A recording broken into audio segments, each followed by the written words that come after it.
Hey guys, John here. Hey, just sit back, relax, get yourself a cold one. And by the way, I actually have Motor City Nerds here with me, and it's a pleasure to actually have her on. We've been wanting to do this for a while now, so it's awesome just to be able to collab with her. So this is going to be our revisiting Batman and Robin. So with further ado, let's get on with the show.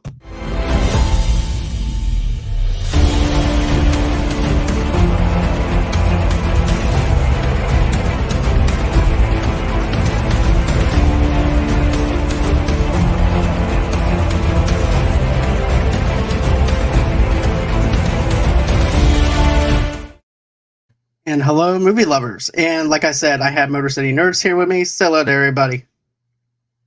Hi, I'm Abby from Motor City Nerds. I run a channel where I talk about all types of stuff, and I try to keep it in order, but sometimes it doesn't go that way. I've been super excited to do this. I've been super excited to talk about Batman and Robin because I'm not gonna lie, I don't hate this movie. I really don't, but I'm really grateful that you're having me on, and I really appreciate it, and I'm really excited to do this. I cover all types of stuff over on my channel. I'm still getting a feel for what to cover on my channel because I feel like people like other things more than the stuff that I originally thought they would like, but whatever. We're here to talk about Batman and Robin today, so thank you for having me. I really appreciate it. You're very welcome. Anytime. I'm glad to have you on it. Like I said before, it's awesome to be able to collaborate with you. And this is actually our Batman and Robin review. And this actually had a budget of $160 million, and it made $238.2 million at the box office, which is also, if you think about it, it is kind of a successful movie, despite the fact that it had a $160 million budget. But then you take a third of that away, and the rest goes over to the box office, and that's how much it actually made. So it kind of broke even, but at the same time, this was also the downfall of the comic book genre. But I'll get into that in a few.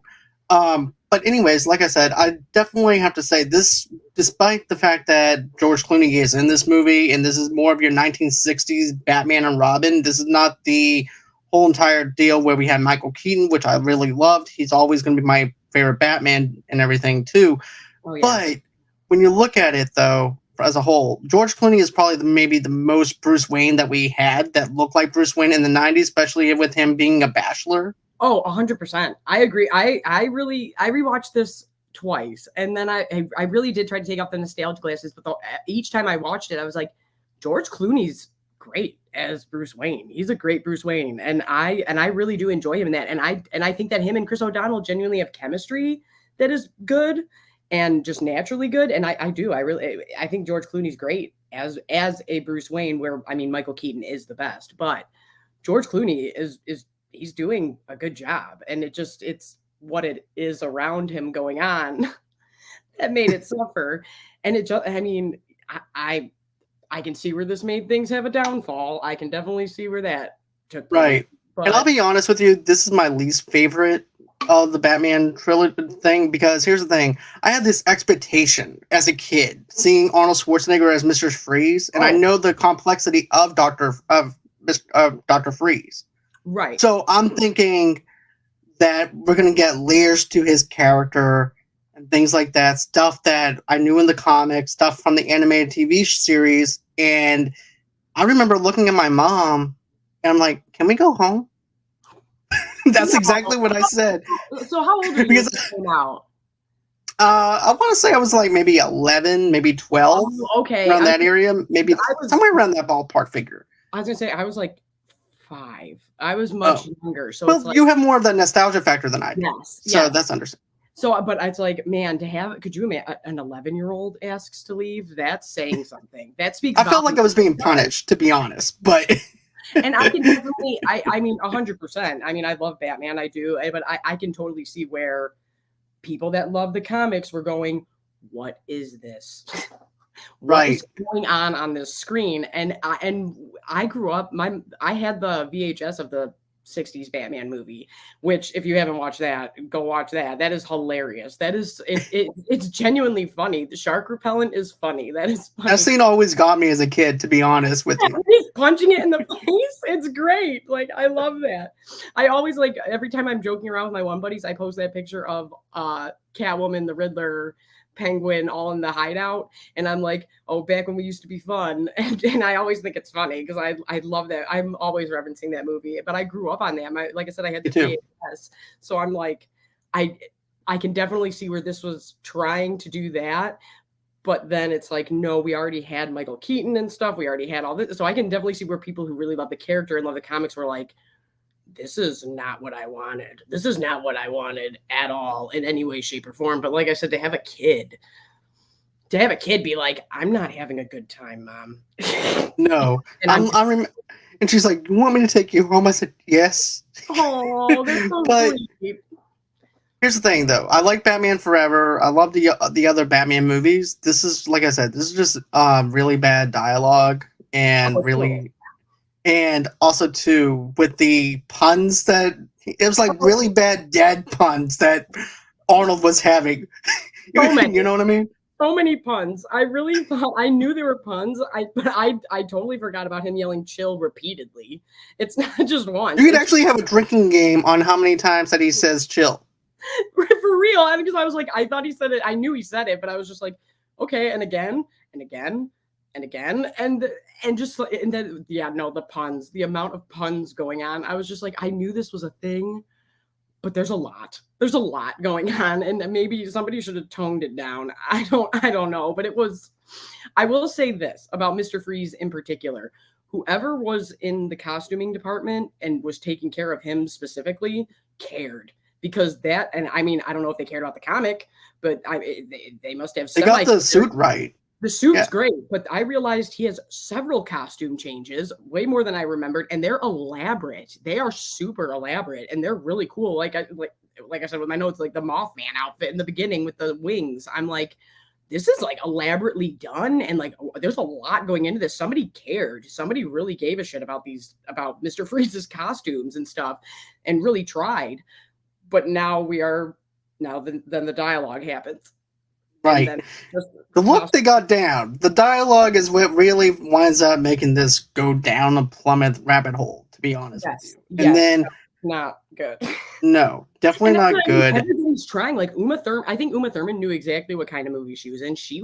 Everybody I feel like was genuinely trying with what they had. But it's not good. It's objectively not good. It's not. No. And like I said, I'm going to have it's always going to have a special place to me, because it's, like I said, when I grew up, I was a kid, so this was aimed at me, and it's like, oh, it looks like laser tag, and it's crazy, and it's over the top, and I'll watch this. But as a movie lover, it's like, this is not good. This is not the Batman I wanted. Let's just put it this way. And you're not Adam West running around with a bomb back and forth. Like, you can't.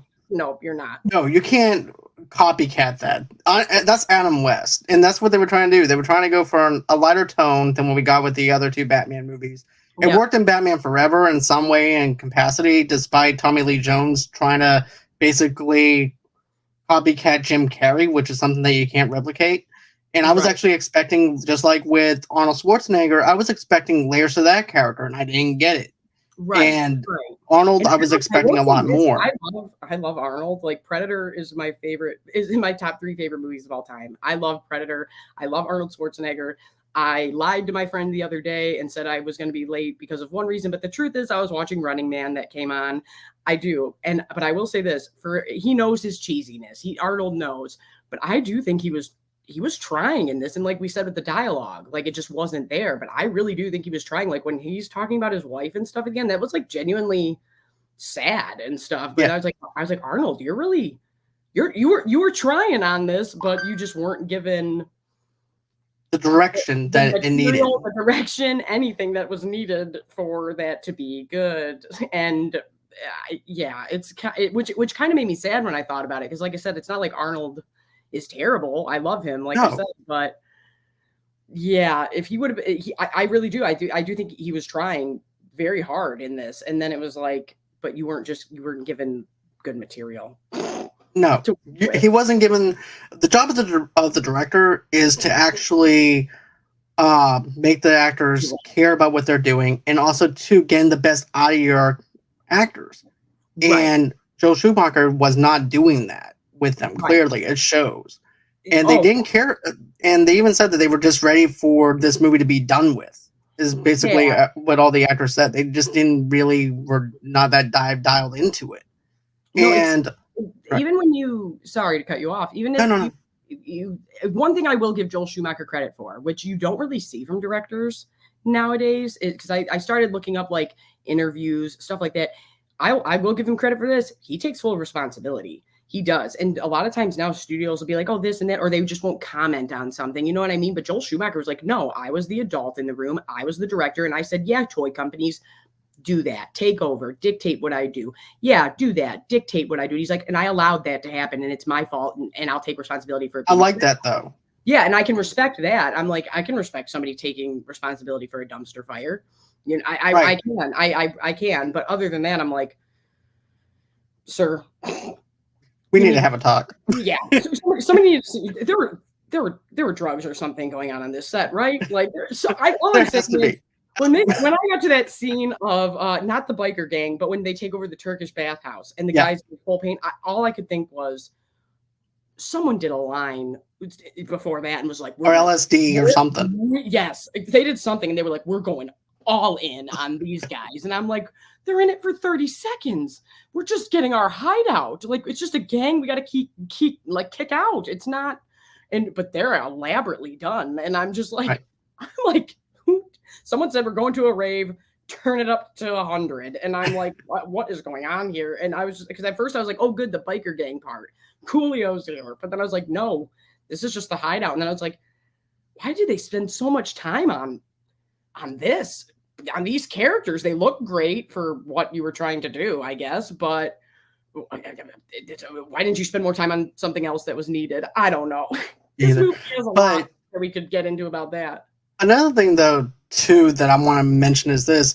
I'm getting tired of Bane being the sidekick character because there's so much to Bane than just being the sidekick. They friend zoned him in the don't get me wrong, I like Bane and what they did in the Dark Knight Rises, but they also friend zoned him to the point where he needed a partner. No, Bane operates by himself, solely by himself. He's also smarter than any of the other villains that we have. And then to tone him down in the way they did in Batman and Robin was just highway robbery for him. He presses the button, and then all of a sudden he doesn't know. Venom's pumped into him no matter what.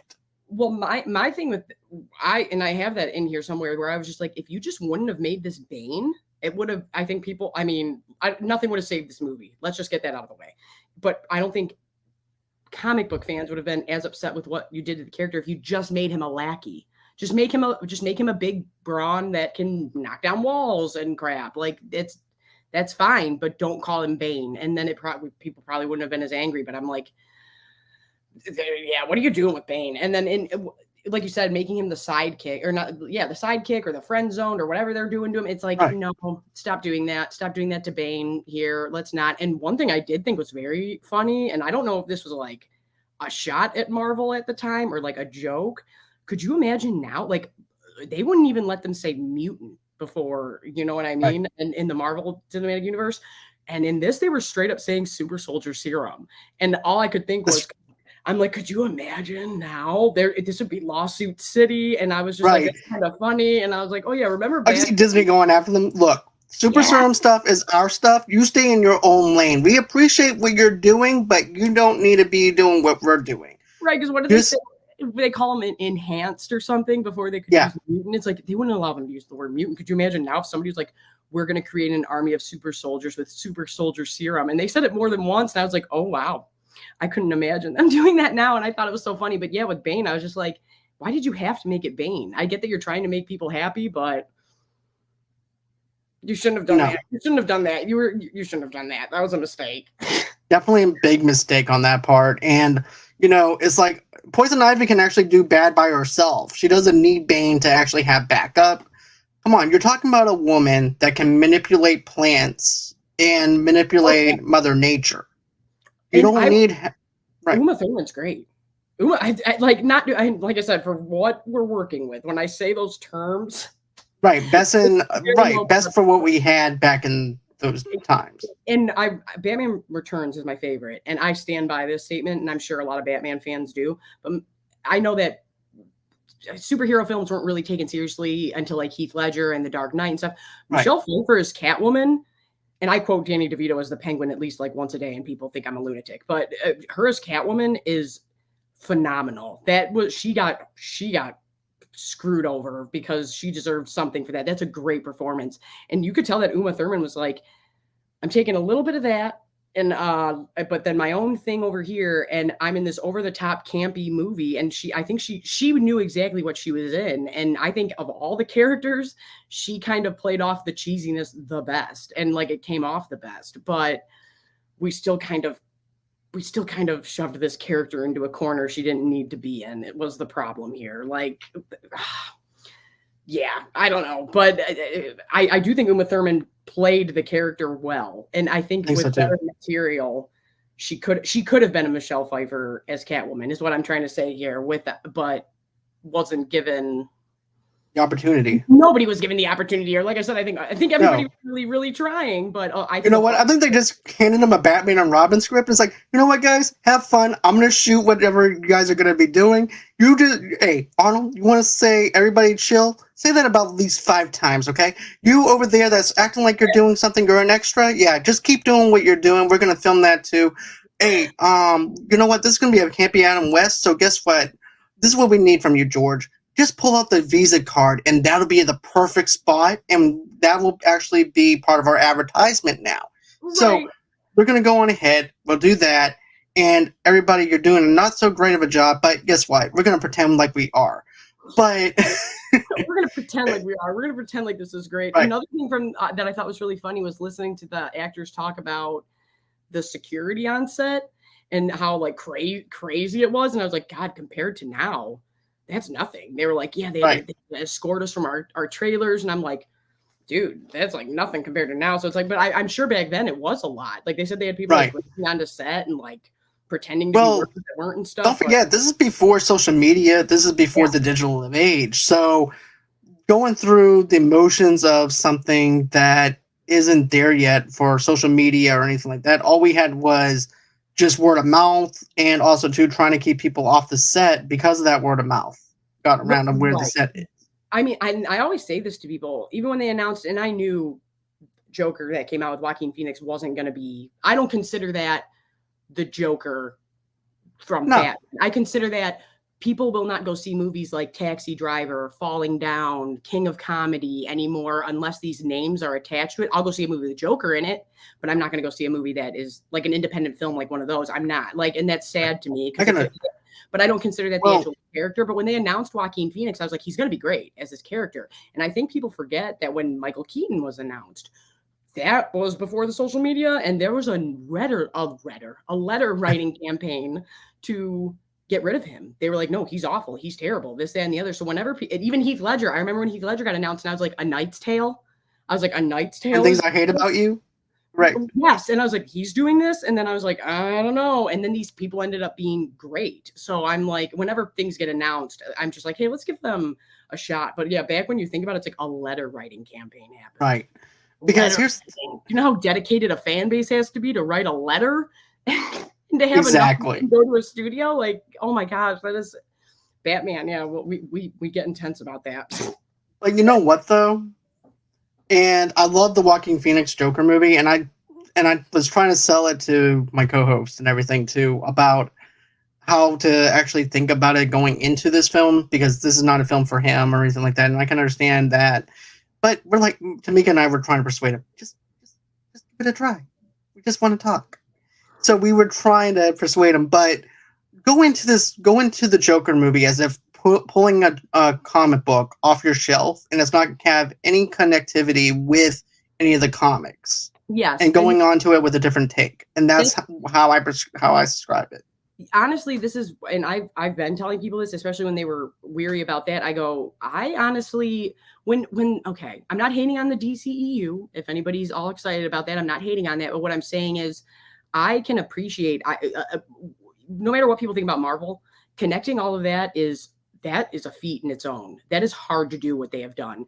And to just be like, and Kevin Feige really cares. You can tell he cares about those characters. We might not always get what we want, but he cares. And he wants it all to connect, right? And this, that, and the other. When they started doing things like Joker and everything, and everybody wanted all this over here in the Snyder Cut and yada, yada. And I was like, no, that's cool and all, but I don't mind this offshoot of different things that don't connect at all, because honestly that's more like comics to me. There's different runs of characters and different stories that don't connect, and we can just do that. And it's like, if you want to give me a rated R movie that is, you're going to give me a big budget, as long as it's a good, as long as you are giving me good stories and good writing and good movies, I'm happy. You don't have to make it all connect. And I think that was the smartest move Warner Brothers and DC has done so far, is like, okay, I think they're but right. we don't have to make them all connect. We can make just good films over here. Right. Like, and I appreciate that. I do. Same here as well. And this is what I also say too, because at one time I did say that WB is very reactionary. They remind me of the Minions walking around, people going sliding up and down on the copy machines, just goofing off, someone's on fire and they just ignore it. And just they like this movie. Okay, guess what? We're gonna announce that we're gonna have Aquaman 2 featuring something from the New 52. Okay, that's what everybody wants. But now it seems like, you know what? They're doing the best they can do with the properties that they have. Now they're no longer taking it to where we have to catch up with Marvel. Now they know that they can't catch up with Marvel. Exactly. So now we have Peacemaker, with thanks to James Gunn. We have films that they actually know what to do and how to tackle it now.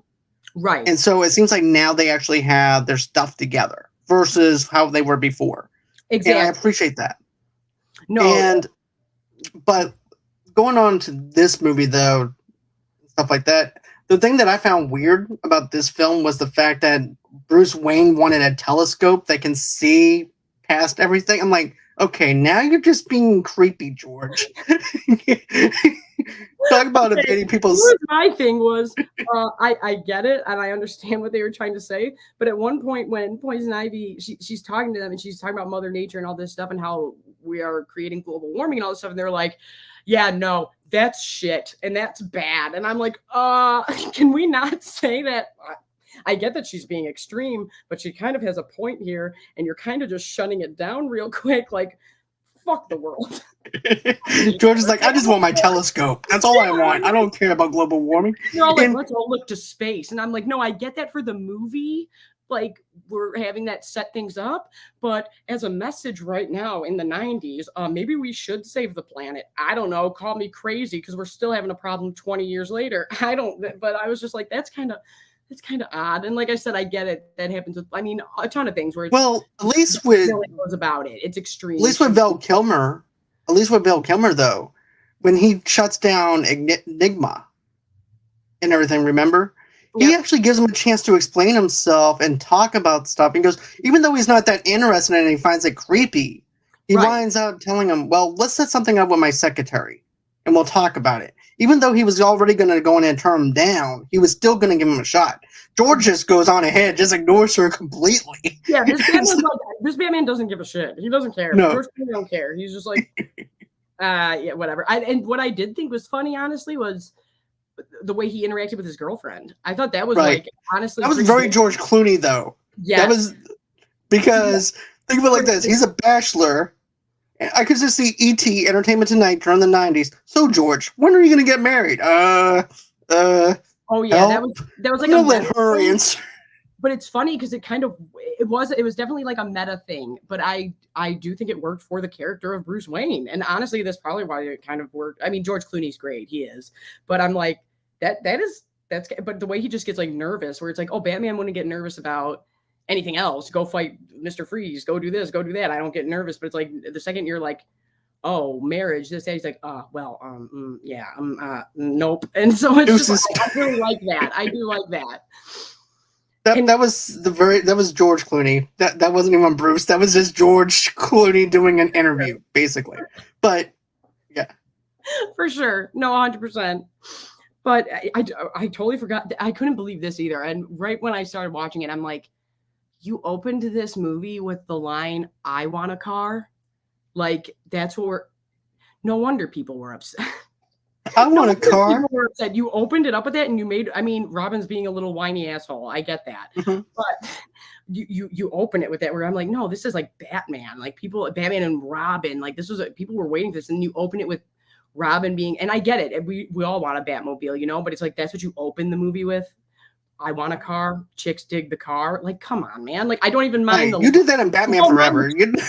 I don't mind the cheesy line. I'm just like, that's what Right. we're opening with. Come on now, dude. And then I was like, Right. man, Robin, you're getting real whiny. And then I feel bad because I think Chris O'Donnell really cared about this. Like, I think he genuinely did. Even when Right. you listen to him talk about it, he's like, I showed up and I knew it was going to be shit. I knew it was going to be shit. And I think that him and George Clooney do have great chemistry. And I think that he really cared too. But he was just like, I knew off rip this was going to be trash. Like, and then I kind of felt bad for him. And I was like, and on top of that, they made you a whiny little bitch. And I'm like, I get it for the narrative of the movie, but still, like, and I get when you factor in the 60s part where it's like we're making him like funny and joking, but then we're also making him kind of a whiny asshole. And I'm like, well, right. I can like I said, I can definitely see where me as a little kid didn't notice those things, but as a Batman fan, I'd be going, I just had Michael Keaton, I just had all this. What the hell is this? What is going on here? Like, it really is. Well, another thing though too I want to mention is this, because another we also have Alicia Silverstone as Batgirl, who's related to Alfred. Whenever she's not in, is Barbara Gordon's daughter. She's not even supposed to be related to Alfred, right? At all. Kind of. I have a note in here that I was like, Alfred's great. That I always forget that actor's name, but he's in all of them except for the Even though he's a really bad butler because he lets people into the Batcave. But Intruder alert. Like, seriously, this is the defense we have. But I kind of thought, I was like, this plan is kind of shit. Like, just because they're your family, like not her, but when he's like, get this to somebody in the family, where I'm like, Alfred, do you just have a family full of people equipped to be backing up superheroes or something? Because why it just, and I get that is a theme in this movie, is like family isn't always blood. I get that, but his whole thing is like, find my brother, find this, and I'm like, what makes them qualified to do this, Alfred? Is there just a family of butlers that's just waiting around, waiting for Alfred to die so he can take over Bruce Wayne's life? Don't get me wrong, we have the Court of Owls, but this is way before Court of Owls even was a thing. Right, I'm like, so it's like, well, my brother Al, he died. Guess what? We get to work for the rich asshole that is supposed to be a bachelor. So let's go on ahead, and we're gonna go on ahead and take over for him. I'm like, okay, so you don't have his address, you don't know where he's at, you haven't spoken to him, so obviously you guys aren't chit-chatting that much. But all of a sudden, we're just gonna go find him and give him the biggest secrets on this PDF file. Oh, by the way, here's a list of things that Master Bruce likes. By the way, at nighttime he does like to dress up as a bat, but it's completely normal.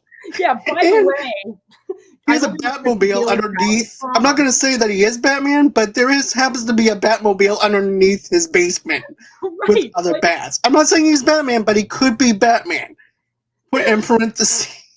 I'm not saying I'm entrusting you for Gotham's safety out of nowhere because I'm dying and I don't know when I might, but I am. So make sure you get here. Like, and I'm just like I said, I get it.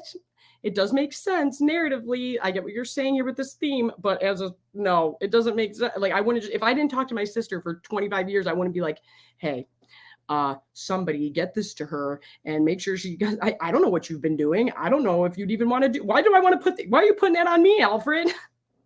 Exactly. Don't give me that responsibility. But he's great. He is great. And I do, and like we've been saying with George Clooney, I do like the little flashbacks of him seeing himself with Alfred, because like I said, family isn't always blood. It's like, Alfred's my family and he raised me and yada yada yada. And I liked that. And George Clooney, I think, played those scenes very well, of like this and that. And I kind of forgot that he already knew. And I like that they do that little wrinkle in the movie of, and I am going to give it credit for certain things, but I'm like I said, I know objectively this is not a good movie, just so everybody knows. But I do think that they set up themes and things like that with family and legacy they kind of did that well. It was just not well executed. Like, that's what I mean. Like, the parts, the themes, the people were all there, but you didn't make it that great. Like, it's not good. The dialogue's not there. It's not good. But there's like, what I mean is there's no like plot hole or anything. It's like they do set it up like, yeah, does she work with computers? Yeah, but it's like, is Because it I'm kind good with computers. yeah, it's like, but is it kind of stupid? Yeah, it is. It's kind of stupid. It's kind of stupid. It's kind of dumb. But it's like I did like those scenes, and I did like that they had him when she says that when Barbara says that, she goes, "Well, you know, Alfred's sick," and yeah, and she's yelling at Robin, and then Bruce is like, "He's been sick. I've done known that he's sick," and so I'm like, "Oh, so you are alluding to the audience that Batman is the best detective, and not just." He doesn't just do that with Alfred. There's a couple little lines in there where it's like, oh, you already knew you were on the up and up. So I was like, you knew the character of Batman, and that makes it even worse that you screwed up, because obviously you know these characters and know them very well. It's just was not written well or executed correctly. Because that's what I was like, wait, wouldn't it? Because in my head I was like, Batman would know this and Batman would know that, and all of a sudden he would say it, and I was like, oh, he does know it, and I was like, oh, they kind of did know what character they had here, and then I'm like, there really was no excuse for this to be this bad. Like, well, another thing too that I want to mention is this: you have Poison Ivy, who is supposed to be part of the environment, and she's teaming up with Mr. Freeze, who freezes everything. right? Wouldn't your beef be with Each other? Batman or someone else that doesn't freeze up anything? That's just I understand your plot motivation as to why you're against Bruce, which it makes sense if you did your own thing. But your the team up stuff never really made sense to me on some of the villain stuff. See, I remember that was one of the things as a child I thought was weird. I remember being like a little bit, probably like 8 or 9, and rewatching it on, like, I don't know, TNT or whatever it was on, and being like, do plants and snow really mix? I don't think they really mix. Like, this doesn't add up, but whatever. I'm still gonna watch this dumb bike race and laser tag and make it look that Watch way. Coolio do Fantastic Voyage. What are you doing? Coolio, come onto the channel. Coolio. I'm serious. I think we could get Coolio to come on. That's all I'm saying. You know what's funny? I remember putting Gangster's Paradise on every single CD that I had, and one of my friends looked at me and goes, dude, Coolio's been selling his own CDs out of the trunk of his car. What are you doing with this song? I said, I like it. He goes, I haven't listened to this since the 90s. Coolio hasn't even listened to this since the 90s. I said, but I do. I said, I think that's on my work playlist. I'm pretty sure Gangster's Paradise is on my work playlist. Who doesn't listen to Gangster's Paradise? That's a jam. Another connection, Michelle Pfeiffer. It all connects. Yeah, Penguin and Cats. I get the fact that she likes to eat fish. Yeah, God, what's that movie called that he did that for? God, somebody said, I always forget this, about the kids in school. The one that Gangster's Paradise is from. Oh, that's Dangerous Minds. Dangerous Minds, yeah. Michelle Pfeiffer's in that, right? Yeah. It's all in the Batman universe. No, I'm just kidding. But you know, like I was saying in my Batman Returns review, I was actually surprised my mom let me go and see Batman Returns because of the fact that when Michelle Pfeiffer is laying down, and then here comes Danny DeVito, goes, "There's the pussy I've been looking for." I'm like, what? Oh yeah. No, it's one of those movies that, I mean, I know everybody loves Batman Returns, but the reason it's my favorite is because it has like a special place in my heart. Like, you know, those movies you have with your siblings that it's like, oh, we always watch this when we're home together. Like, we have like Zoolander, Batman Returns, and like Heavyweights. Those are like me and my sister's jammies when we're together. And we always say that anytime something's going on, we'll be at like a barbecue and I'll be like, it could be worse. And my sister will be like, your nose could be gushing blood. And I'm like, yep. And we just like, so Batman Returns is like our thing. And I always kind of just, I'll put it on all the time.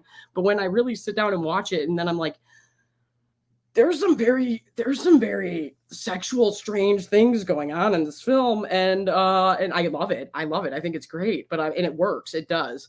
But I'm just like, no, they're outright saying some wild shit, and I'm like, oh yeah, kids, we were watching. Nobody was. I remember somebody people bought me movies all the time when I was younger, and I think back and I was like, this was saying some wild shit out here. Like, and it's great, like I said, but I'm just like, it's just funny what we were watching and when I say kid, I mean kids, you know, like, what I mean? 10 years, right, like 10 years old, watching something that we're not supposed to be, but according to our parents, it was kid friendly, so we watched it anyways. This is fine. That's how I grew up loving Child's Play as a kid, as a oh, it's okay. but still. my aunt got mad at my dad because she came over to watch us or something, and he was sitting there with like my sister was like four, like 3 or 4, and I was like an infant, and he was just holding us watching Night of the Living Dead. Like, so I was just raised on horror films. That was his thing, Right. and so that I love. It's just crazy to me when I think back, and I'm like, oh yeah, what was that rated, and what was this rated, and people are just like, that's fine for us to be watching. That's totally okay, and I'm like, okay, all right. And rewatching things when I get older, I'm like, some of this doesn't seem appropriate. But I did realize this too. Watching Batman and Robin, I'm like, I'm pretty sure that my entire aesthetic to this day is 50% Michelle Pfeiffer's Catwoman and 50% Uma Thurman's Poison Ivy. And I didn't realize that till I rewatched this movie for this review. And I was I kind like, of noticed that like later on. yeah, I'm like, yeah, yeah. half the stuff that you Like, have on your channel, yeah. I was like, I wear pleather outfits quite often. And then I was like, but then I'm like, oh, wait, I really want this over the top colorful thing over here. And then I'm like, I think that these characters had a big influence on me as a child, and I did not realize it until recently.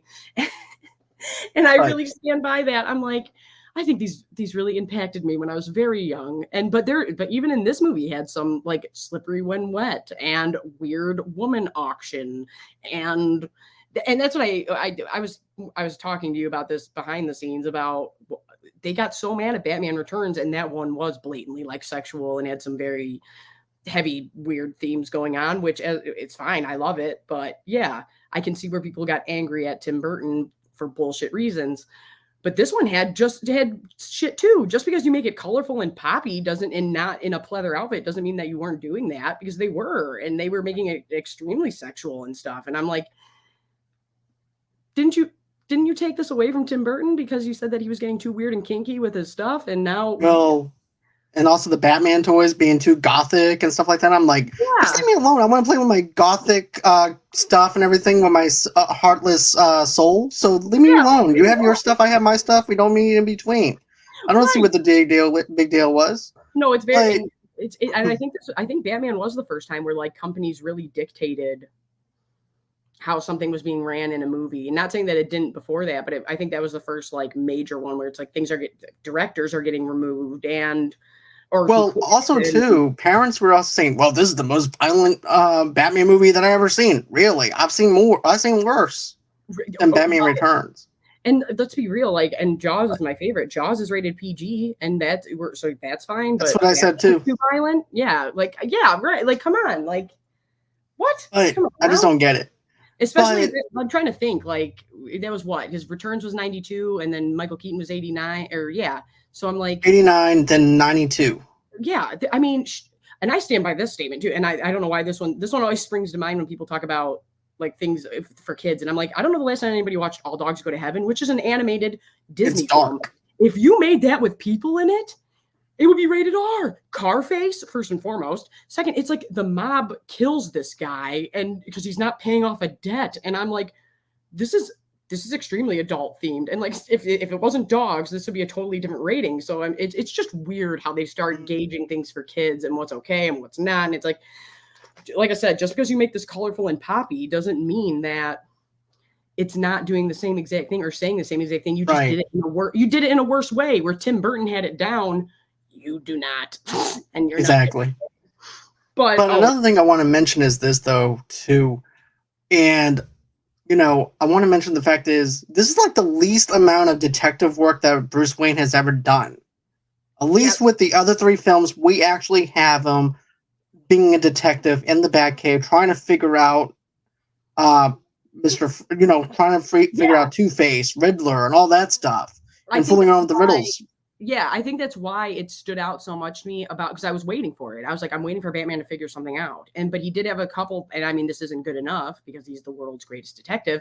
But that's why I think it stood out so much to me that he knew little things throughout this movie, because I was waiting for him to be like, oh yeah, I'm figuring things out. But then I was like, wait, he doesn't really do that. And then there was a few times where they're like, oh, whatever. And he would have the answer. But I was just, that's not a high enough stake for Batman. That's not detective work. And that does not happen in this movie at all. Like 0% of detective work in this film. No detective work. Great Bruce Wayne, no detective work. Yep. I do want to go in through the box office stuff for a minute too. like I was mentioning earlier. But here's the thing: this is also the curse of the superhero movie genre as a whole. We didn't have any comic book movies after Batman and Robin, after Steel, after Spawn, because all Yeah. these movies came out in '97. A year. I know it's only a year, and it may seem like it's only a year. It's only a year. Whoopie do. But look how long it took us to have another Batman movie. We had to wait all the way up until 2005, where Nolan took over. Yeah. That's a long time. And Oh, the reason why nobody wanted to take a chance on superhero movies is because of the fact that they kept on bombing. Now, you can easily say, too, that Men in Black is also a comic book film, but it's not also a superhero movie either. I think that, honestly, that's why Blade worked in 99, is because they... 98, yeah. Yeah. Well, and my mom watched Blade for the first time the other day, and she loved it, by the way. But anyway, Blade, I think that's why that worked, is because it was so far away from... One, it was a character that not everybody knew. It's not a Batman, you know what I mean?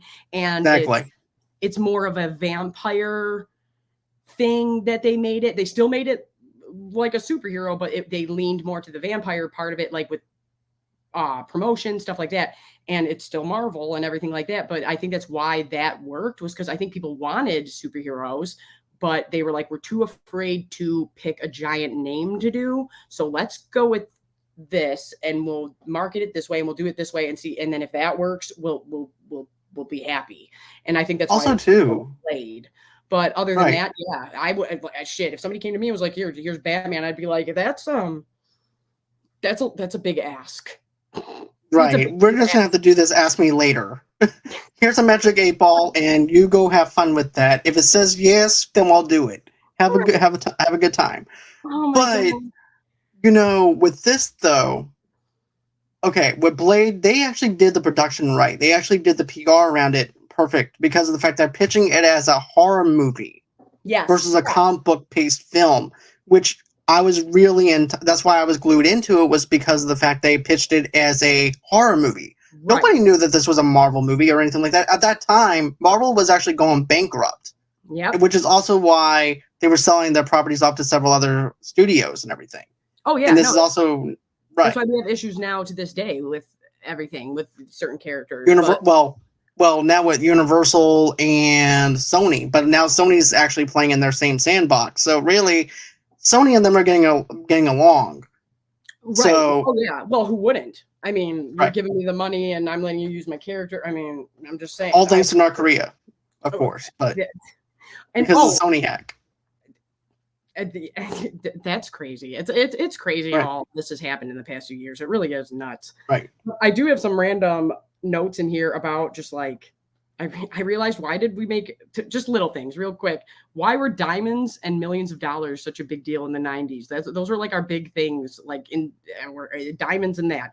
The mad scientist, I think him and Uma Thurman knew exactly what they were doing in this movie, and I really liked that a lot. But one thing that did stand out to me, for the time, the effects did kind of hold up in some scenes, not the whole movie, but some of these effects really... The freeze aspect to me still works. Yes, I was going to say that stuff holds up. That all holds up in this, but I would say, I don't know if they started running out of money or what happened, but towards the end, it kind of started looking worse. And some of the green screen looks like crap, but a lot of these effects and a lot of these models, they hold up today. And I was kind of shocked by that. I really was. I was like, I really kind of want to tear into this, but it's not god awful. And I'm kind of shocked. And then, like I said, when you think about things today, I'm like, I don't know. It's wild to me. It really is. And those are just some of the little things that I wanted to get out real quick before I flip this paper over. But I do think that this really did scare a lot of people from messing with Batman or messing with DC. And I also think that's why Marvel got a leg up with what they wanted to do. But like I said, I also think they had somebody behind them with Kevin Feige that cared and genuinely wanted something, where DC they weren't as lucky. They didn't have somebody behind them in the years following that was like, I really love these characters and want to take care of them and want to make them weave into each other and want to do this, that, and the other thing. They were just like, oh shit, you're doing that over there. We better start whipping things together. Get over here. And it's like, you might have talent and stuff. You might have great workers on this, but if you don't have somebody who's like, hey, I really care. Like, I'm a Game of Thrones freak. I know A Song of Ice and Fire like the back of my hand. And some of that, I'm like, was nobody in the room to just go, that doesn't work. Like, you know what I mean? And I wish that DC would have had somebody like that earlier on. But then it's like they did get, I mean, we got the Dark Knight trilogy, which is fucking amazing, but that's great. But it kind of sucks that they didn't have somebody like a Kevin Feige that was over there to guide them. And that's what I felt like that they actually need is a Kevin Feige behind the scenes. Okay, that character would not interact with that character in that kind of way. Let's go on ahead and find somebody else that could actually, another character that can interact with that character, or let's scrape this character for another time. And exactly. But now it seems like I said before, now it seems like they're actually doing a better job at giving us underground characters versus big main characters, which is something I really do appreciate. I never would have thought in a million years that we got Peacemaker, Polka Dot Man, or any of those characters. Oh yeah, and here we are with James Gunn. Oh right, no, and who's great with putting many characters together. And that was one of my first videos I did over on my channel. Like the first reviews I ever did was the Suicide Squad, and I really enjoyed that. And I was saying that I go, whoever thought that we would give a shit about Polka Dot Man or someone who controls rats? And also, that is exactly what my work is like. When you go on break, you got to dodge the rats. But and I was like, oh my god, this is my job. But I was like, who would care about these characters? And I was like, but I do. And I didn't think that was going to happen. And I genuinely do. I genuinely care about these characters, and they did a great job with it. And like you said, I just appreciate getting any character that you do well, I'm happy with. But when you give me these side characters that are smaller, that you don't think would be as good, or not good, but as popular, and then people love them. I mean, shit, look at Iron Man. Like Iron Man's a big character, but he wasn't a top tier one that people wanted to do. And then all of a sudden, they're like, that's kind of why they picked it. And they were like, he's big enough, but if it bombs, people won't be too upset. He's not a Batman. And then it's like, now look at him. And so it's like, that's a good way to go about it, but you have to do it right. And I do appreciate that too, of seeing these characters come to life that you never thought would. And I was shocked when they started announcing like Peacekeeper and stuff like that. I was shocked. I was like, I can't believe that they're really going to go all in with some of these, but I'm happy they are, but I'm shocked. And I'm like, I'm glad that they are, because we don't want another Batman and Robin on our hands. No, definitely not. No. And as much nostalgia as this brings me, I don't want another one. Me either. I want home runs all the way across the board and everything too. I also want to mention this real quick. We also had Spawn in 1997, which is one of my favorite movies, also guilty pleasures, but also too is also a cult classic. But that movie had a budget of 40 to 45 million and only made 87.9 million. Then we had the terrible Shaquille O'Neal movie because he can't act. God bless his heart. Shaq is the Daniel Day-Lewis of fucking athlete actors, man. This budget had $16 million. It made $1.7 million at the box office. Oh my! I don't understand things. Like, why do people think that those are good ideas? I think that they saw the movie with him being a genie. Time in the 90s, like where they were just like, hey, I don't care if you're an athlete, you're also gonna rap for the soundtrack. You're also gonna star in it. Everybody was making their own soundtracks to things. Why were we doing that? I don't get it. It was the whole package. Like when you signed up to do a huge blockbuster, it wasn't just the movies. Most of the time, it was like the movie, the soundtrack, all this shit, and it was like crazy crammed down your throat, and we loved it. We ate it up. Wild Wild West. Right. You're a terrible film. I remember that song being on the radio nonstop, and it's kind of. I bought the soundtrack. It's a great soundtrack. I love the soundtrack. It had Eminem and Dr. Dre on there. You also had Will Smith. You had Enrique Iglesias, which I happen to listen to. Who was putting out the money for those? Blackstreet they had, which is also was also part of Dr. Dre at the time. It was such a weird time. It really was a weird time in movies. It was strange. But going off what you want, I do want to mention this with the diamonds and stuff like that, which I really find fascinating that he was trying to use a diamond to be the factor of powering on his machine. But I want to quote Tamika here because of the fact what she was talking about with materialism, dealing with advertising. Because remember, we still have those commercials. Diamonds are forever, and everything. Oh yeah. And Oh yeah. so I wanted to go with what she said and everything too was the fact it was about advertising, about consumerism. Yeah, and I mean, this movie's a poster child for that. It's like, and like I said, they admit it. He's like, I let the toy companies come in and dictate what everything looked like. I let them dictate this and that because it was all about selling stuff. And that's why it was taken away from Tim Burton or he quit, whatever the case was. It's like when you start taking away people's creativity and start making it all about marketing, like especially now, like it sucks now. That's why, I mean, no matter what people think about him, Quentin Tarantino, I always respected the fact that he made up his fake companies like Red Apple Cigarettes and stuff like that he uses. And it's because he was like, I don't want to use actual companies. And it's like, because now it's distracting because it's like, oh, Bud Light, hi. Oh, that, hi. Oh, Coca-Cola, hi. There you It are. reminds you of that Wayne's World movie, right? Where it's like where they're doing the ads. Because I will not bow down to no man. I'm not gonna be a sellout. And then all of a sudden, Advil. Yep. Oh, Yep. two. That Yep. fits right in your hand. Brown. And then there's also the Doritos thing that Garth has in his hands. Because I know bowing down to a corporate is just really wrong. Right. It takes a Yep. Exactly. No, that's exactly how it is. And like I said, this movie is it's not like that where it's not like a Transformers movie now where it's like, oh, it's right in my face, but it's like pulling out the Visa card, doing all this Right. stuff. Like it's like, come on, man. And that is a good point with the diamonds and everything. It's just the 90s were this weird time of like $1 million and diamonds were the things that you wanted to the bad guys were all after. I don't get it, but I mean I get it, but it's just funny to me now because it's like, oh, the scale was so small. The stakes weren't that high. Like it's just over the top. it's just diamonds. Like this man is just running around looking for diamonds to save his wife and do his research. This doesn't sound like that bad of a guy. He might be going about it wrong, but he's trying to save his wife and also give her a diamond whenever he saves her life because it's been so long since he's seen her. So therefore, also too, that also gives him brownie points. The truth is, he did cure this at certain stages. Like this guy kind of he is a Nobel Peace Prize winner. Like, and we are. I mean, I'm like, why isn't anybody helping this man out more? It seems like he should get some funding. I don't know. Right. Well, also too, Batman wasn't cruel to him or anything like that. Oh, he actually gave him a lab to where he can work in to save his life or his wife. Right.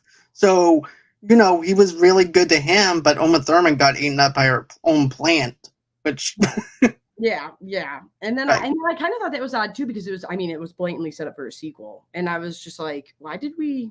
And I do love that. I will say this: the sets are really cool. The set, like, if somebody cared about like the sets and the costumes, somebody cared about that stuff for sure. You can tell, like, there's a lot of detail in them. Maybe not so much with Batman, which is weird, but with Mr. Freeze, with Poison Ivy, with their hideouts, I need that robe that Mr. Freeze has. That robe he's wearing with the slippers, I want that robe. That is such a cool robe. I really want that in my life. But the whole time I'm like, I really want that robe. But somebody really cared about stuff like that, and that looked great. But it was just there was I know they're setting up for a sequel, but I'm like, why did you get rid of the villain that was the actual villain? Like, you had her, I don't know, I guess you could argue it and say that she was like going to come back. I mean, they didn't make a sequel anyway, so it didn't matter. But I thought that was time. But I'm sorry, I did love that of him coming to Arkham, because I thought the Arkham stuff looked great. Like, Arkham stuff was awesome. It looks really good. And so when he shows up again, like, and she's picking the flower petals off, and she's like, he loves me not. And then Mr. Freeze shows up to mess her up. I was like, oh, that's sweet. And so it's like, I thought that was a really cool shot, and that was really cool. But then I was like, if this was set up for a sequel, which obviously didn't happen, why would you kind of insinuate you're getting rid of this character? But I guess at the same time, it's not, if you really think about it. But I thought that's the stuff that I like, but I really did. I was like, obviously this was set up for a sequel, but why did you blatantly say this one's going to live? And it's kind of ambiguous what might be happening to the actual bad guy. And if you were saying, I just don't think you should just throw away. DC has the best villains. Like, I'm just going to say. They do. I love the villains that they have. Yeah, point blank. I'm sorry. I don't mean to cut you off. You're good. I'll just go on tangents. You're good. It's cool. But no, what I want to, I'm going to get into Derpy Gaming's question in a minute. Why would you waste yourself with this film? He skipped the rewatch. I'll talk about that in a minute of why I'm doing this, and I'll Because explain my reasoning. Julio's in it. No, I'm just kidding. Because I love the But 90s. But you see, though, with this, here's the thing. With this film, and the reason why I wanted to do this was because I wanted to, pretty much, I wanted to see it from an adult lens compared to Yeah, where I was when I was a kid. Because I haven't seen this movie since I was a kid. So I right. went back and revisited. So it's been X amount of years since 96, well, 97, when this movie was released, and I was in theaters asking my mom to take me home. So and I'm already at home, so therefore I can't go anywhere. But that's beside the point. But to be honest with you, the reason why I chose this one, Derpy, was because of the fact that, yes, it's over the top. Yes, it's cheesy. Yes, it's not my cup of tea. This is a really bad Batman movie and everything. No, And it's not good. I own up to the fact this is a horrible Batman movie. This is So, not the Batman movie that we this is not deserve. just a bad Batman movie. This is a bad movie. Yeah, this is just a bad movie in general. Good. But here's the thing, though. When we can actually conversate with someone, and it's not to say that we both conversate with someone that we have the same bad taste in movies or whatever. Right.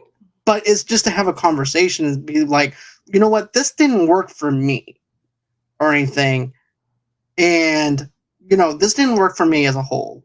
But this other thing might have worked better for me. It's just having a conversation back and forth as friends and and stuff like that. So that's why I did it as a conversation piece to actually interact with my guests, interact with you guys and everything, and make it feel like a community. And that's why I'm doing this. But what's the point of the? It's Fast and the Furious in the 90s. That's all I'm going to say. I'll argue that point. I was going to say, I just clicked over here to these comments, and I'm very sorry That's okay. everybody, but thank you to the compliments and everything. That's very nice. But I say this all the time on my channel, and that's kind of the foundation of my channel is we can all like stuff. I don't care if you know every little thing about a character, if you don't know everything about a character, if you know everything about a comic or a book or you don't, or if something's not as that good and you still like it. Like, we can all like things and talk about them without being like, you're a fucking moron. Sometimes, you know what I mean? Like, it's okay to all like stuff. It's okay, and talk about it and have fun with it. That's fine. And that's what I'm all about. Like, we can all talk about stuff in a fun way and not be like, and here's why it's the worst thing ever. And it's like, and that's okay to call it the worst thing ever. You know what I mean? It's just, and like I said, we're joking about it and stuff like that. But you know what? I think it's fun to talk about stuff like this too. Like, it's always fun to talk about stuff that's great. I mean, I'd love to talk about the Dark Knight and everything. And I'm sure we're going to conversate about the Batman and everything soon, but this is something I can't wait. And it's okay. And like I said, I'm born in 92. So there's a special place in my heart for Batman and Robin, where I'm like, no, I have very good memories around this, but I know it's not good. I know this isn't a good movie. I really do. I know it's not good. I know it's horrible, and I know it's a terrible Batman movie, but I'd be lying if I said I didn't sit down to watch this when I was a kid and was like, oh man, I love this crazy bike riding scene of insanity. And why was everything in the 90s extreme? It was really extreme. Yeah, like, that's literally like my top note. It says like 90s extreme, and it's like, we're surfing through the sky, motorbikes, like, and it's just like, why were we doing that in the 90s? I don't understand why, like, that it was like X Games times 10. I don't know why that was a thing too. Somebody said, make this the most 90s thing possible and turn up the dial all the fucking way. And it's insane. It's insane. That's what it is. And it's wild. And every time I kept thinking, like, I'm really trying hard. I'm really trying hard to be like, this is semi-salvageable. And then I'm like, it's not. It's really not. But you can definitely tell there were some people on this production that really cared. Like I said, the set design is cool. Or they were just on lines. They were just ripping lines and we're like, let's make his ice cave and have a hockey team come in. Let's do that. Like, what? And I can appreciate the hockey team coming in. I'm from Michigan. I can appreciate that shit. I love hockey, but what is going on here? Like, I felt like I was watching Batman on ice, to be honest. Right. And then I'm like, what is happening here? And then, like I said, the costuming, all that looks, with the villains, that looks great. Their hideouts look great. Why I don't know. Coolio, what are you doing? All of it is strange. And it was like, let's get the most popular people on here, and that's how we're going to make our cameos. And that way people can buy their music or whatever. That's what it is too. It's like, oh, Coolio, what are you doing on? Oh, okay, I want to buy your album now. And Which that's what nobody it. did. Nobody did. I don't know No, what nobody did. And then I'm no like, one probably about you and I probably, but that's beside the point. I felt so bad for Alfred. I really did because I was like, this guy's so great. And like I said, George Clooney and shit. I was Right. just, but no, I really did. So there is, I'm not going to lie, there is a special place in my heart for Batman and Robin. Am I going to choose to watch it? No. But if it's on and I'm like, oh yeah, remember this ridiculous shit? I'll leave it on while I'm doing the dishes. Yeah, I will. But I know this movie isn't good, and it is fun to talk about. Whatever. It's just fun to do. But I'm Exactly. trying to think of like, Well, Derpy also oh, has another question too. He goes, yeah. "Here's a true question: The Last Airbender or Batman and Robin is the worst film?" Oh, see, I was just talking about Avatar last night, and Avatar: Last Airbender is the worst movie. That's way worse than Batman and Robin, for sure. Yeah, I would actually, to be honest with you, I'd rather rewatch Batman and Robin than rewatch Oh, I'll never Avatar: The watch Last Avatar: Airbender. The Last Airbender. I don't think I've ever watched it all the way through. I can't do that. We're not doing that. Yeah, I'm I not could. doing it. No, we're not doing But that. I want to go off of what you said though, too, Abby, where you were talking about, well, this villain is set up for this sequel, then that sequel, and we never got it. At that time, they didn't take a chance on comic book movies or anything at that time. They're like, well, no one's going to go back and go ahead and watch these movies or anything like that. So we're just going to one off them. Yeah, So you kill Joker, but we made Catwoman survive, right. but we're not going to do anything with her. We kill Penguin, but we left one alive. Same thing with Two-Face. They left Riddler alive, but didn't do anything with him. Then, And I do yeah, think it does, especially in the 90s, it is like you weren't going to off certain actors. Like you're not going to off Jim Carrey. You're not, you know what I mean? Like you're not going to do that in your film in the 90s, like just because of who it is too. And I think that factored in because it's like, especially when they got to a certain point of stardom, it was like, oh no, we can't have anything bad happen to them. So I do think that factors in a little bit, not a ton, but like a little bit. And Tim Burton wasn't listening to nobody, so I don't really count him.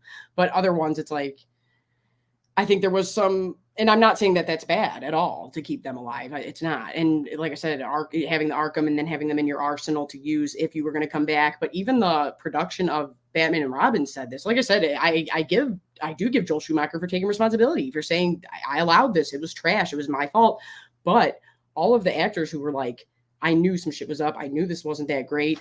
They didn't give this time to breathe. They didn't give us enough gap between the other ones. And it's nice when you hear, because we say that all the time as comic book people and movie lovers. We're like, no, let these characters go away. I think that's kind of what, not to get into an argument with people or anything, because I know Star Wars people, but it's like, I think that was kind of their problem was you have so much about this one thing and you're not giving us enough time to get away from it and away from this world for us to have it come back and go, oh, I really love that. Like, let's go back and revisit that shit.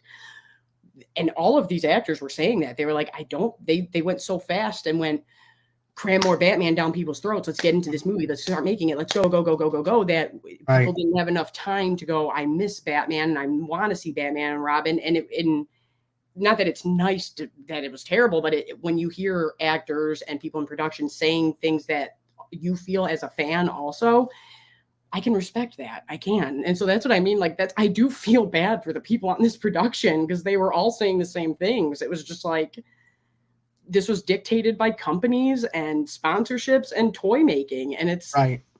And I totally forgot about the nipple thing. I totally forgot that people were so upset about the nipples on the suits. And I was like, oh yeah, that was a big controversy, wasn't it? People were going ballistic about that. Well, it was also going for ass. It was going for boobs. It was going for. That's what I mean. You get mad at Tim Burton.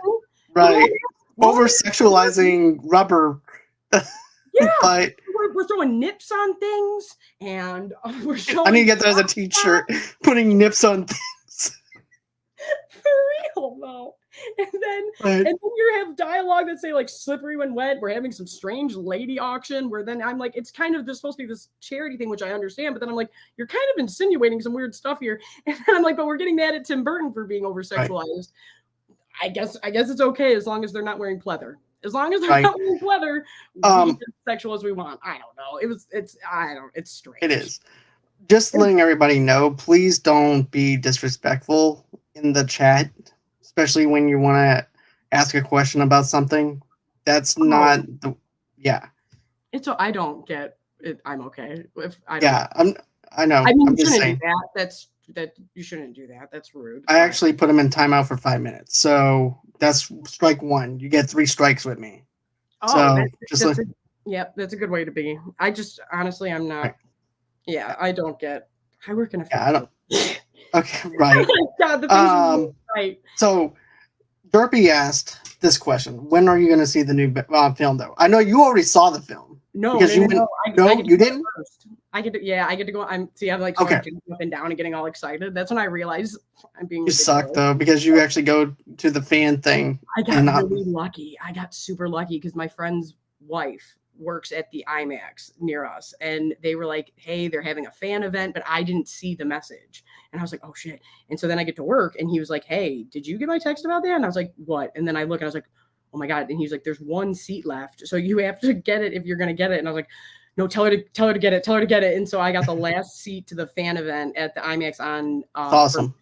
yeah, and I'm super pumped about it. I'm super excited. I think that I think they have some member. There's like a grab bag. I think they're doing or something. I want to. I'm really excited for that. It's But I'm cool. really excited for this for the Batman. I really am. I am too. I have a lot of new Batman stuff that I got and things like that.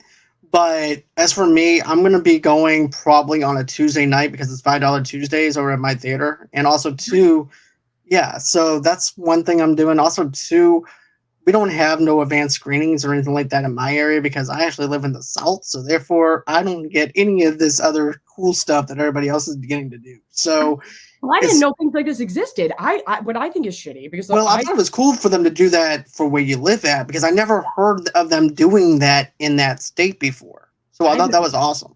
yeah, I've never heard of anything like this either. I thought it was because she worked there. I thought it was for the employees. And then I was like, is this like allowed for me to be there? Am I going to have to wear a bow tie and pretend to be somebody who works at the theater? Like that's what I thought was going to happen. And then they were like, no, it's like a thing. I was like, oh shit, okay, awesome, cool. So I'm allowed to be there. And they're like, yeah, that was cool. But I miss when things actually came out at midnight. There was it was so fun. And then it's like that I work midnights.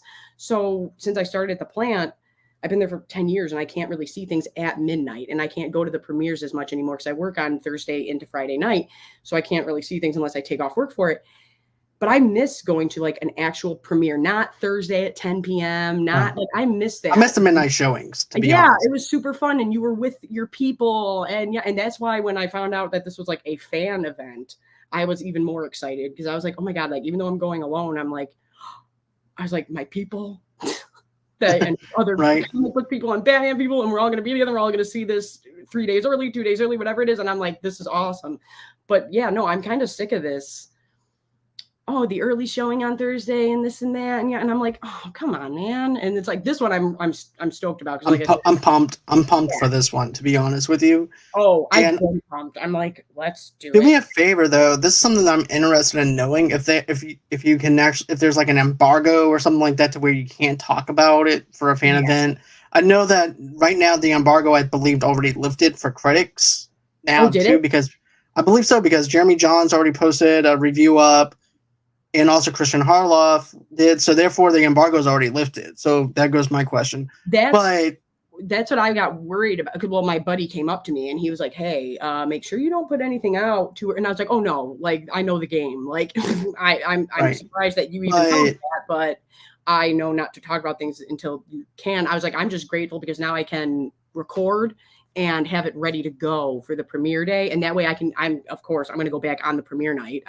I'm going to try with mom, and I can enjoy it then. Even though I mean, of course, I'm going to enjoy it at the fan event, but it's like." I'm definitely going to have my YouTuber senses on. So now when I can right. go back and rewatch, I'm going to be like, okay, now I can just relax and be like, the Batman's back. And I'm just going to say the old school muscle car. I love it. I love it. I Me love it. too. Year I'm one Batman. Here we go.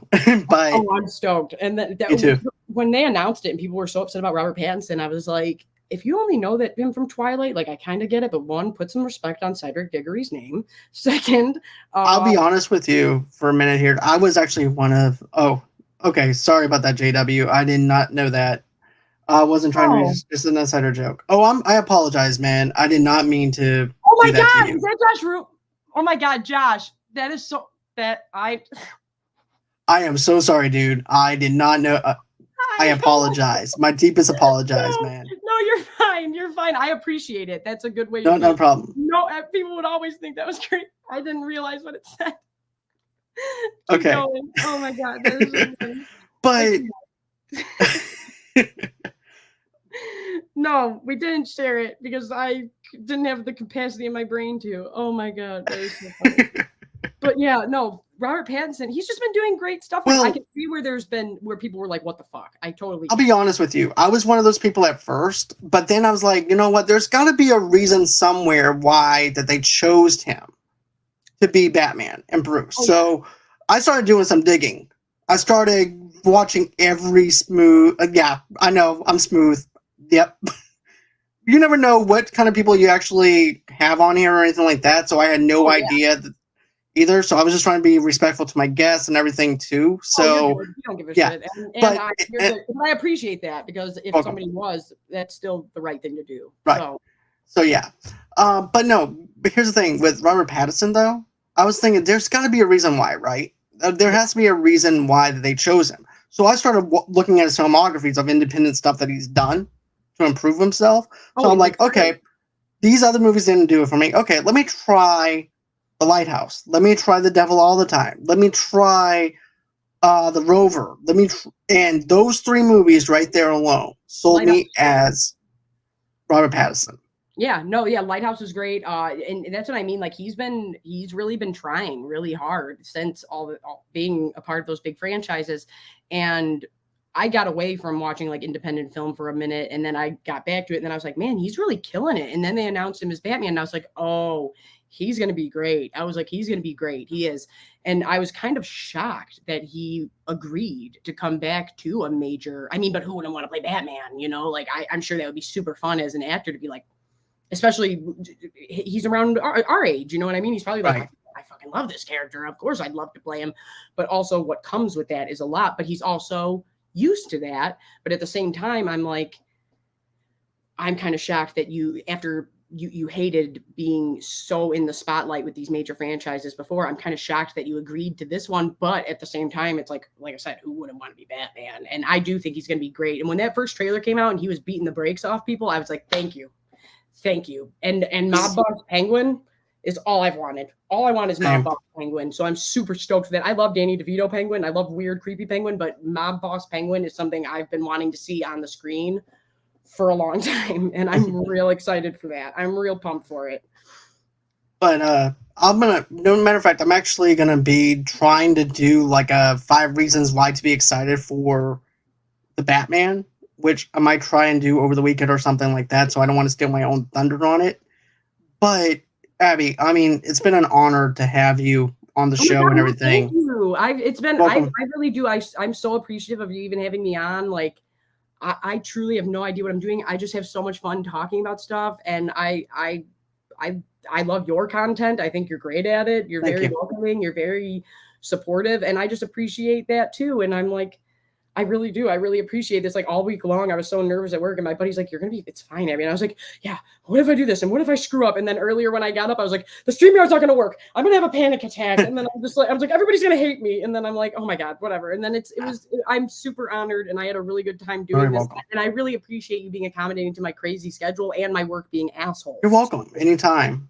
Like I said, if you see me on here and everything, go on ahead, message me. Hey, look, I have 5 minutes out of my day and everything. I'll cater 5 minutes out of your day and your schedule to talk about something, and then you can just pop out. Oh yeah, that's all. I really appreciate it. Like I said, this is the first time that I used this with somebody else, so it's like you're also helping me like learn how to do things. So I really appreciate I'll tell you what, I love StreamYards because it gives me a chance to talk to my audience and to grow a community with my audience. Right. Because I love interacting with my fan base and everything, stuff like that too. I mean, that's the best part is I love when I can interact with the people that are on my stuff. It's the funnest. It's the best. And another thing, appreciate it.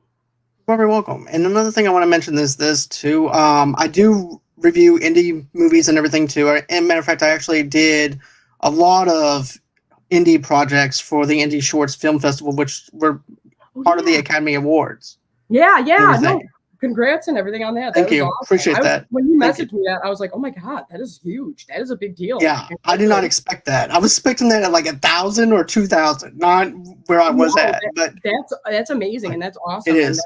That's really, really cool. And that's something to be very proud of, for sure. To be honest with you, Derpy, I want to say this. You probably are allowed to talk about the movie after you watch it since the embargo has lifted. And that also shows confidence in WB, though, as a whole, because if it's 3 days before or 2 days or maybe 1 day before the embargo lifts, that's red flags. Yeah, but like we could like react to it and be like, oh my God, it was crazy, but we couldn't go on and go like, here's exactly what happened beat for beat. Like then you might get hit with getting in some trouble. But thank you so much. Yeah. Thank you, Derpy. I do appreciate you subbing. That means so much to me. It means that I'm actually doing something right. I do appreciate that. Also, too, if you want to, go in and subscribe to our audio-only podcast as well, because I have over 500 and something episodes that I did do. So that's awesome, though. And thanks. It's a ton of work. But when you love it, exactly. like doing this brings me joy. It really does. And that's why I appreciate the fact that you let me come on. And like when I started this, I really thought like nobody's going to want to work with me and they're going to think I'm a lunatic. So I really here's the thing. I'm from Boston. I'm used to the way that you're actually the way you talk, the rambling. I'm fine with it. The second you said that, I was like, these are my people. I was like, he understands me. I was like, yeah. The second he was like, I'm from Boston. I was like, perfect. Maybe wearing a Yankees thing on there, which I don't hold anything against you. I wasn't going. I thought that I did. Okay. I shouldn't wear the Yankees hat. No, you're good. But my Carhartt and my UAW one were in the wash, and I was like, and this was my dad's. Like, but it's the greatest hat. I found it in the. But it just goes to show you, Boston Red Sox fans and Yankees fans can coexist. But it's funny because I'm not a Yankees fan. This was a hat that was left in a closet, and then it was like, oh my God, no, yeah. Believe me, I stick to my shitty teams that aren't going anywhere. Matthew Stafford left us, and now he's winning Super Bowls. And then we have the Tigers that people claim are going to do well, and I doubt it. So that's our Michigan. Thank you, JW. Thank you so much. Even though I put you in a 5-minute timeout without even meaning to. That means a lot to me. Thank you for subbing. Thank you for coming and watching. I appreciate it. Oh my God, that is fun. Thank you. I appreciate it. And like I said, he won't hold it against you. I know he's fine. But anyways, where can everybody follow you at and everything if they want to go ahead and follow you on your socials and all that other good stuff? Oh, you can follow me on Twitter at Motor City Nerds. My YouTube is Motor City Nerds, and my Instagram is the Abby Anarchy, all spelled normal, all spelled fine. Also, that comes from MySpace days. People think that's my real last name, so before you think I'm a weirdo, that's why it's Abby Anarchy. But that's it on Instagram. But normally I'm on YouTube and Twitter and the most, and that's just under Motor City Nerds. Okay. Well, damn, that actually sounds like a badass last name, but that was actually your last name. So that's actually pretty cool. People I went to school with thought that was my real name. Like a girl came up to me, my schedule in high school was messed up. And she came up to me and she was like, why are you down here? And I was like, oh, well, it says I'm not on this classes, whatever. And she goes, yeah, and you're right in the beginning of the alphabet. And I was like, what? And then she was like, because my last name starts with an M. And she was like, yeah, Anarchy. And I was like, oh my God, people think this is my name. I was like, people think this is my name. And then people couldn't find me on Facebook because they were like, I couldn't find Abby Anarchy. And I was like, oh my God, people think it's my name. They think that's my real name. So I just had to run with it. And now I'm almost hitting 30 and it's kind of embarrassing. But here we are. Right. So yeah. And thank you again for having me on. I really appreciate it. Anytime. You're very welcome. And of course, guys, I'm actually uploading all of our Dexter after shows from a couple of last month or so with Dexter New Blood.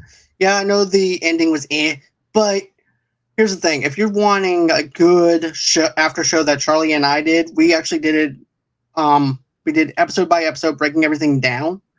So if you guys want a good episode, I'm actually editing the videos and everything. I've already got 6 of the 10 episodes done. I already finished with the 7th episode editing with that one. I have 3 more to go before I'm actually done editing every single one of the 10 episodes of Dexter New Blood. So you guys can also find the episode that I just released today for Dexter New Blood in the playlist in the Dexter New Blood section, because I actually have stuff organized for that. But if you guys want to, go ahead and join us tomorrow night, 8 o'clock Central Time, 9 o'clock Eastern Time, as we have another show coming on. And I'm going to be reviewing Texas Chainsaw Massacre, the brand new one. I know that Derpy would be wondering, why am I reviewing that movie? Because It happens. So I actually have an independent author, and he's going to be on here with me. He's a diehard Texas Chainsaw Massacre fan. He's also the person who wrote the play of the Texas Chainsaw Massacre. So he actually wrote a musical about the Texas Chainsaw Massacre, and we're also giving away a digital copy of the Texas Chainsaw Massacre as well. So we're going to have him on there, and we're also going to have Western Reviews podcast. He was on there with me for Halloween Kills. Wednesday night, 8 o'clock Central Time, 9 o'clock Eastern Time. Charlie will be back on the show with me. We're going to be doing our best and worst films of 2021. Yes, I know I'm late, but a movie reviewer is never late, nor is he early. He arrives just as it means to. So that's how you guys can go in and find that. But if you guys want to, you guys don't have to, but if you want to show us some love, all you have to do is go ahead, go to GoFundMe.com/Movie Lovers Podcast. Donate $5 to $10 over there. But if you don't have to, just smash that like button, smash that subscribe button, smash that share button, allow you guys to know when we have something new coming on by smashing that bell in the bottom right-hand corner. Of course, I also teamed up with Two Blur Girls podcast to actually do a little charity with Children of St. Jude's Hospital. This is actually the last day that we're doing it, so get yourself a Scentsy. The links, that everything I said, because you always don't have to worry about remembering everything I told you. Everything's in the description below, because I know everybody has an attention span of a goldfish. So therefore, you guys can go on ahead and click on the links as I told you. So, and of course, if you want to go on ahead, follow me underneath Movie Lovers Unit on Twitter, Movie Lovers Unit 0 on TikTok, then Movie Lovers TV Lovers Night on Facebook, underneath the same brand name on Instagram and on Pinterest as well. If you want to get an audio-only podcast version of this show and many shows that we do here, you guys can get that wherever you guys get your major podcasts from. But also to rate us on Apple Podcasts and on Spotify as well, because that actually gives people a chance to actually find us. Also, to download Good Pods. Good Pods is basically the social networking for people that love listening to podcasts. And also, if you're a podcaster yourself, you can listen to individual episodes, rate individual episodes, and also comment on individual episodes, and we'll talk back to you. So it gives me a chance to actually interact with you. Yeah, Good Pods is definitely the great. To be honest with you, I prefer Good Pods. You said that. I'm like, oh, what is this? I'm like, oh, yeah. Good Pods is actually fun. I mean, you can also give us a tip. You can also tip on that app though too. Nice. So, yeah. Well, I'm on the assembly line, so like I said, anything I can listen to, I'm like, yeah, cool. You have plenty of stuff to. You have plenty of content to binge. I'm just going to tell you that. Cool. And what time is your Texas Chainsaw thing? Tomorrow? 8 o'clock. Yeah, same time as this one, 9 o'clock Eastern. Cool. I think I'm going to be tuning in for that one for sure. And JW says that now, but she's a lit girl's hair on fire at school because the girl in Robin was better than Batman. Shut up. That didn't happen. That did not take place. That didn't happen. No. Your last name was Anarchy, you know? I'm easy now. Oh my God. Stop it. That didn't happen. That really didn't happen. Okay. Or it did. That's what somebody would say, that they didn't do it. But anyways... But also, too, if you're a sponsor or would like to be on the show, just go ahead and reach out to me at movieloversnight@gmail.com. And thank you again. I do appreciate it, Abby. It's been a pleasure. It's been real. It's been fun. Stay safe, everybody. We'll be back here tomorrow night. And have a good night.